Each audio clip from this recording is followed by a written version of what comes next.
Saudi Arabia has agreed to buy about $7 billion worth of precision-guided munitions from U.S. defense contractors, sources familiar with the matter said, a deal that some lawmakers may object to over American weapons having contributed to civilian deaths in the Saudi campaign in Yemen.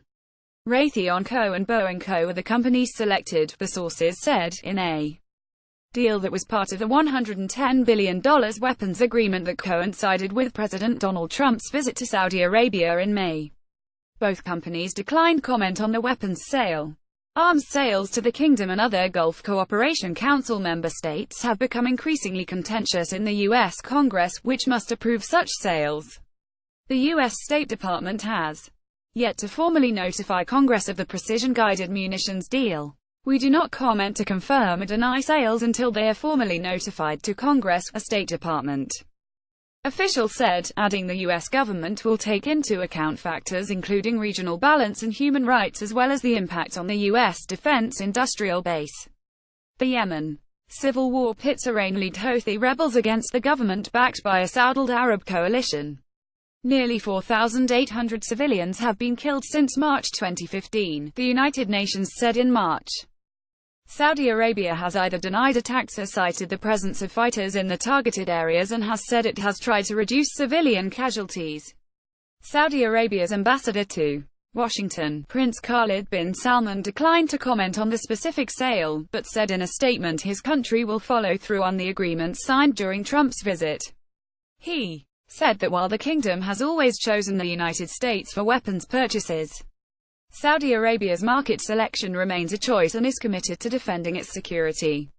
Trump, a Republican who views weapons sales as a way to create jobs in the United States, has announced billions of dollars in arms sales since taking office in January.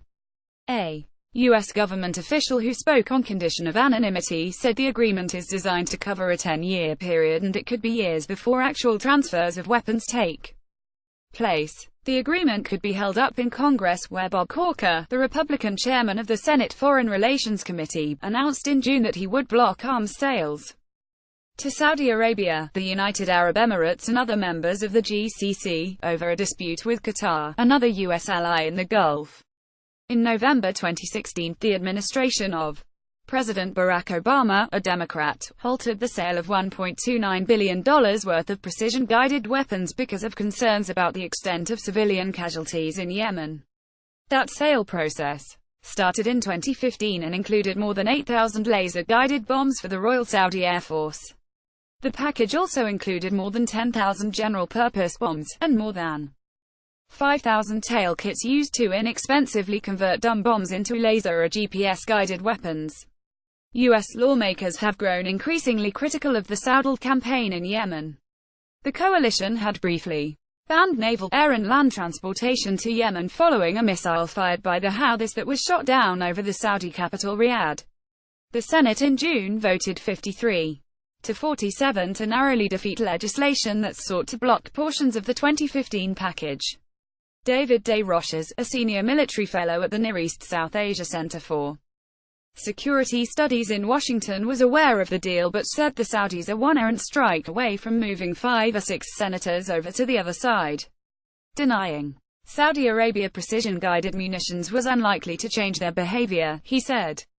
Saudi Arabia has shown they will fight in Yemen and they're going to keep on fighting in Yemen regardless of what we think, Desroches said.